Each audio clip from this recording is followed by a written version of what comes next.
The National Weather Service in the Bay Area has issued a flash flood warning for southeastern Sonoma County until 5:15 this evening. At 3:22 this afternoon, the gauge at Willowbrook at Penn Grove indicated heavy rain falling across the area. Flash flooding is expected to begin shortly. Some locations that will experience flooding include Penn Grove and portions of Petaluma. The Weather Service says excessive runoff from heavy rainfall will cause flooding of small creeks and streams, urban areas, highways, streets, and underpasses, as well as other drainage areas and low-lying spots. This concludes the activation of the emergency alert system.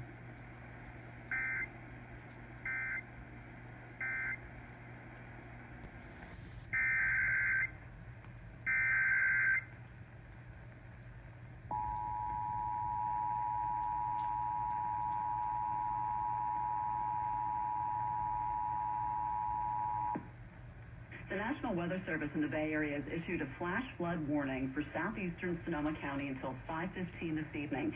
At 3:22 this afternoon, the gauge at Willowbrook at Penn Grove indicated heavy rain falling across the area.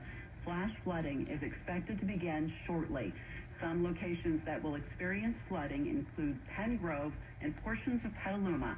The Weather Service says excessive runoff from heavy rainfall will cause flooding of small creeks and streams, urban areas, highways, streets, and underpasses, as well as other drainage areas and low-lying spots. This concludes the activation of the emergency alert system.